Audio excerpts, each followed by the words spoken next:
it has been the toughest moment, not only politically, but in professionally if I compare the time before I joined politics also, and therefore this victory, even though I expected it, the margin is unexpected. Even though I got a lot of support, but the amount of affection that I got was unexpected. And even though we focused on young people, but the fact that, where in many seats the polling percentage dropped in this Lok Sabha, and that was a talking point in phase 1, phase 2. In my seat in Assam, in phase 1, my polling percentage shot up by 2% in every assembly segment. So that kind of feedback that we've got from people who said that they have traveled from miles to cast their vote. I had a person who met me on the streets and said, I've flown from Dubai just to vote for you. So it's just, I get emotional sometimes thinking about those moments.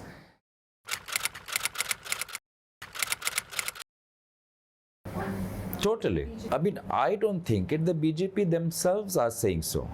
Siddhartha Bhattacharya, a senior MLA, former party president. In fact, he was the party president when Himanta Biswa joined the BJP. And Himanta Biswa touched his feet before joining the BJP. He has remarked on this election. Ranjit Das, who was prior to the current BJP party president, he was the party president and is a sitting MLA.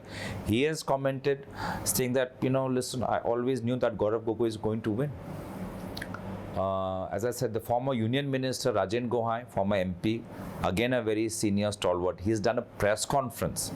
And they themselves have said that in this current campaign, the real hardcore BJP worker and leader found no place in the campaign in Jorhat or in any other part. So that's the, as I said, it's the BJP themselves are saying that it was the chief minister and his ministers, the way they campaigned, ended up hurting the BJP more and benefiting the Congress.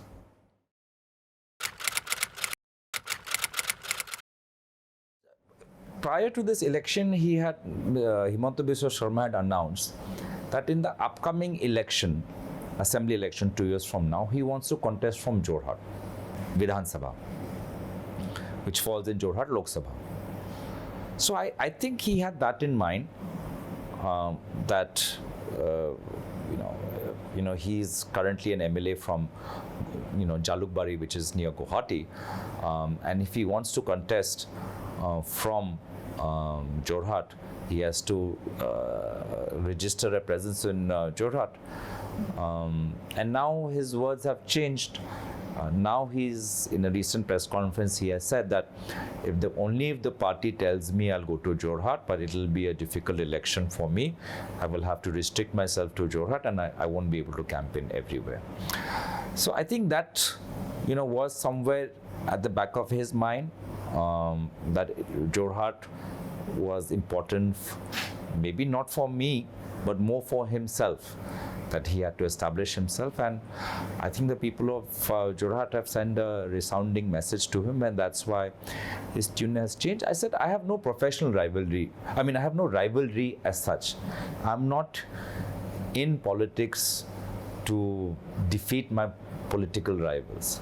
I'm in politics because I have seen in the case of Assam that the politics practiced by my father brought about peace and stability in a conflict-prone Assam. That politics brought about stability, the kind of, especially when you see that after the BJP entering Manipur, how politics has made a state so unstable. That's why, in Parliament, when I spoke during the no confidence motion in Manipur, I didn't speak only as a Congress. I spoke as a person from the Northeast who has seen politics unite a region, unite communities, and how I feel the pain of that politics has let down Manipur and it has divided a region which was once stable. And you can see even now it's, there's still violence in Jiribam district. So, for me, I'm very clear as to what motivates me and what I am passionate about when it comes to politics.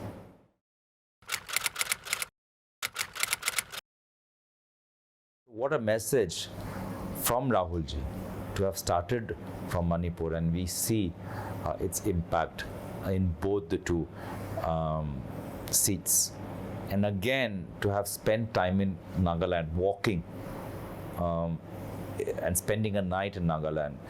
And I think that again was phenomenal, and I would credit the seat in Nagaland, having after Congress having last won Nagaland in the 90s, to have two Rahul Gandhi ji's Bharat Jodo Yatra and the kind of electric current that it sent amongst the people. Similarly with Meghalaya, Meghalaya being just adjoining to Assam, we could just feel the presence, and he spent 7 to 8 days. And remember, remember the context. This is after our defeat in Chhattisgarh, in Rajasthan, in Madhya Pradesh, where losing those three state elections had a huge impact on the morale of the Congress party across the length and breadth of this country. This was also the time when the Ram Mandir was being consecrated by the Prime Minister, and there was another Prime Minister was trying to use the Ram Mandir to enhance his own image. So in that context, to spend 7 days in Assam was phenomenal, and was a breath of life to the party everywhere, not only in a particular seat.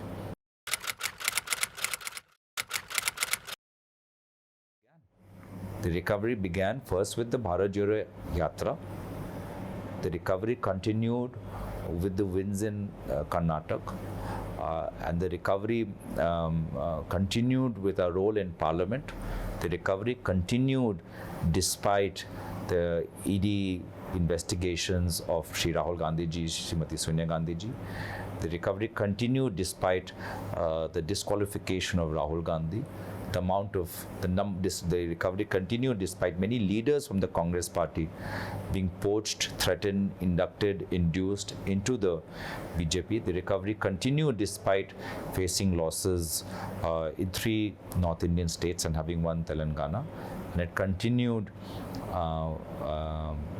with the Bharat Jodo Yatra, and it continues with the Lok Sabha election. We are not satisfied.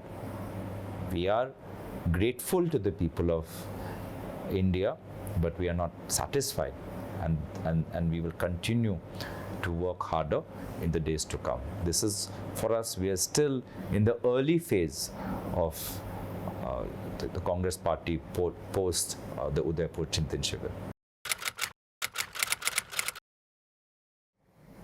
I think we won 3 seats in 2019 and we won 3 seats in 2024. But this 3 has a much bigger impact than the 3 of 2019. We might be the same seats, but its impact is far greater. And that's why we're talking about it, aren't we? We're talking about the victories in Jorhat, in Dhubri, in a much different manner than we were discussing the 3 seats back 5 years ago. Yes, absolutely. As I said, it's I met Srimati Priyanka Gandhi ji today, and I've said that our mission is incomplete. Our election is incomplete. And I've said this in Assam. This is, for us, this is just the semi-final. The final is 2 years from now, and the way people of Jorhat took ownership and defeated Chief Minister Himanta Biswa Sarma.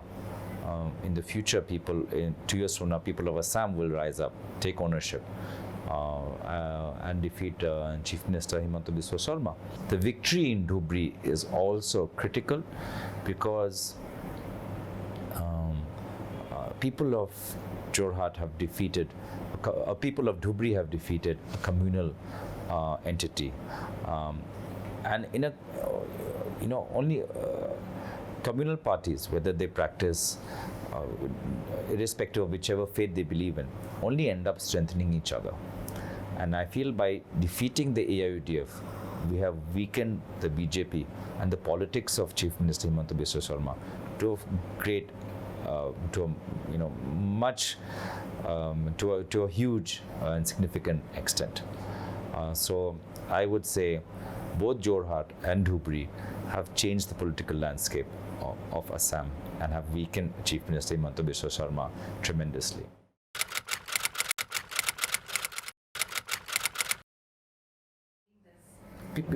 People are celebrating.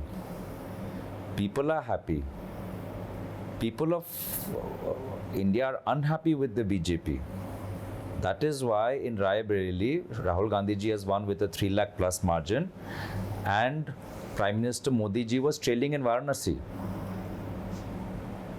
That is why, despite trying to gain votes on the name of Lord Shri Ram has punished the BJP for doing politics in his name.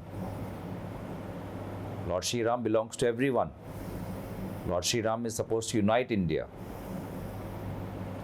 And the politics that they did has been punished. So when and therefore, whether it's Rajasthan, whether it's Maharashtra, whether it's that victory of that brave woman MP, I think in Gujarat, Jensi, क्या नाम है उनको, Jensi, J से उनका नाम है, of that lady MP from Gujarat. These are, these are a strong message. So, a lesson that they have taught in humility. It's a much different parliament. The previous parliament had 300 plus BJP MPs.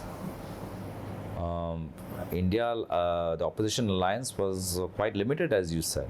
So this is going to be a far more balanced parliament.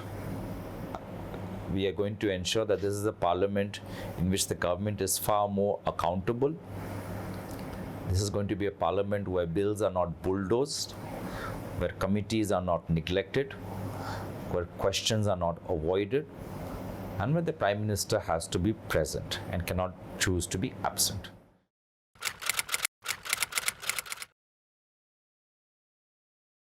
See, to run a coalition government, we've seen a coalition government during UPA 1, UPA 2, and we've seen a coalition government during Vajpayee ji's tenure as well as Prime Minister. And in both cases, we saw that the leadership has to be accommodating, has to be inclusive, has to be able to willing to listen, has to be able to willing to discuss and be flexible on its positions also. I do not think that Prime Minister Modi ji possesses these qualities. And therefore, what I have been saying is that whether Shri Narendra Modi ji will continue as Prime Minister for full 5 years is suspect. And therefore, if his future is suspect, then what is the future of this government? We know, but he simply does not possess the ability to be open, inclusive, accommodative, flexible, all the qualities that a true leader needs.